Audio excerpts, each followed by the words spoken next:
In this lesson, we're taking a look at dominant 7th chords, often shortened to just 7, for example A7, D7 and so on. This is the first lesson of my 7th chord series where we're learning a bunch of 7th chords and some songs to put them into practice. You'll find a link to that in the description, as well as my Patreon page where you can download the chord diagrams as well as some extra resources. And if you're interested in the theory of 7th chords, I've got a video on that as well, also linked below. But for now, let's dive into these dominant 7ths. So we'll start with A dominant 7 or just A7. Now we need to add a G note to the chord to get the 7th, and we can do this in a couple of ways. A good way is to use the open G string. So if I play just a normal A chord like this with the first 3 fingers, I can create the 7th by taking the middle finger off and revealing that open G. So now we have an A7 chord, or if you play A like me with the back 3 fingers, we can take the 3rd finger off, and that'll reveal the 7th in this method as well. But in my opinion, these aren't the best ways to play this chord. I think a more comfortable way is to use fingers that are next to each other. So for example, I would use the middle 2 fingers. So I'd have the open A, I'd have middle finger on the 2nd fret of the D, make sure that G is left open, and then 3rd finger on the 2nd fret of the B, and then the open high E as well. You could also press down the same frets with the front 2 fingers. It's just preference, so try out all of these versions and see which one you like the most. And remember, it's fine to use different versions of the same chord to suit the chord changes in different songs, so don't worry if you do a little bit of that as well. Just remember that you have to be able to hear that G string for the 7th, so make sure that it isn't muted. And it's also a good idea to bring the thumb over the top like you would in a normal A chord to mute that low E, so that when you strum, you're not aiming for specific strings. We can also create an A7 by adding a G note on the 3rd fret of the high E string. This works quite well if you're playing A as a bar with the 1st finger, because we can use either the 2nd finger or the 3rd finger to play that 3rd fret high E. I must admit, I do find it a bit easier to get the thumb mute in place with the 3rd finger playing the top note, so that would be my preference. But the sound of this chord, it's just a little bit brighter and less muddy than the original one. So definitely good to know both for different situations, and as I mentioned, you want to make sure that you can get that thumb over to mute the bottom string so you're only hearing the correct notes for the chord. Next, we're going to look at D7, and we've just got the one common voice in here. The best way I can describe this is it's like visualizing a mirror image of a normal D chord.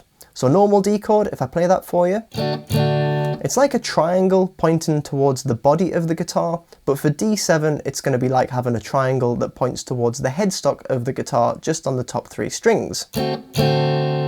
Hopefully you can see what I mean by that, but I'll take you through the finger positions anyway just for clarity. So we've got the open D string, we've got 2nd finger playing on the 2nd fret of the G, 1st finger on 1st fret of the B, and 3rd finger on 2nd fret of the high E. And this time I've got thumb coming over, wrapping round and muting the bottom 2 strings like you would in a normal D chord, which once again means that you don't have to aim for certain strings, but that gives you your D7. E7 next, and like A, we've got a couple of variations. So we need to add a D note to the chord to get the 7th, and a really easy way to do this is to start with our normal E major, and just remove the 3rd finger, which reveals the open D string, and adds the 7th to the chord for our E7. So that's a really common voicing, but another one that you might want to know about is to once again add the 7th an octave higher. So if we pop the 3rd finger back down for normal E, we can add the D note by using the little finger to play the 3rd fret on the B string, and then if we add that to the chord, we just get a slightly brighter voicing once again. So it's worth knowing both and using whichever one works best for the situation that you're in, and no need to worry about any thumb muting in this one because it's an E chord, so we just want to hear all 6 strings ringing out. Now we'll take a look at C7, and this is a super easy one. We're just going to take a normal C major chord and use the little finger to drop down onto the 3rd fret of the G string, which gives us a B flat note, and when we add that into the chord, that gives us our C7, and once again I've got the thumb over muting the low E, or in this case you could also use the tip of the 3rd finger. But either way, some muting on the bottom string so you're only hearing the top 5, and that completes your C7 chord. Next we've got G7, and we need to add an F to get the 7th. So if we start with normal G, To do this, we have to reposition the fingers so that we've got fingers 2 and 3 playing the usual notes on the bottom strings rather than fingers 1 and 2, and this frees up the first finger to pop onto that first fret of the high E, which is the F note. So if we strum that, we get a G7. The little finger's just hovering above the fretboard at the moment, but it could pop down onto the 3rd fret of the B string if you wanted, just for a different voicing. But more commonly is that the little finger pops off, so it's just the first 3 fingers. It kind of looks like a C chord that's been expanded outwards, so maybe that'll help you remember the shape, but that gives you the G7, and once again, no muting required because you want to hear all 6 strings. And finally, we've got B7. Now, if you haven't tackled bar chords yet, this might actually be the first type of B chord that you've ever came across, because there is no open B chord, but there is an open B7. So here it is. It looks and sounds like this. As you can see, it's a little bit fiddly, but you do get used to it, and it crops up fairly often, so it's worth mastering. Let me just take you through the finger positions. So thumb is coming over and muting the bottom string, so we're not hearing the low E. Then second finger is playing the root note on the 2nd fret of the A string. First finger is playing 1st fret D.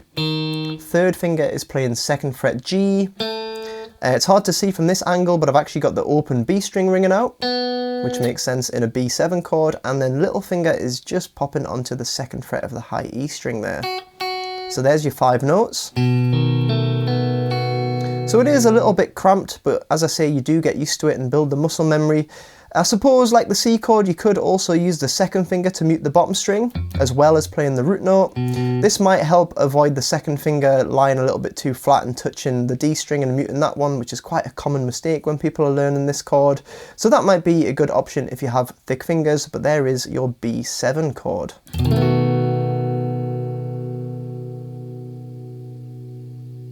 So there you have a bunch of common dominant 7ths to get you started. Now, as the series progresses, we're going to learn more types of 7ths and some songs to put them into practice. The link for that is in the description, so be sure to follow along. Remember, you can also get the chord diagrams on Patreon, and there's a link to the 7th chord theory video there if you're interested as well. Be sure to subscribe for more content and like this video if you found it helpful, and I'll see you in the next lesson where we look at major 7ths.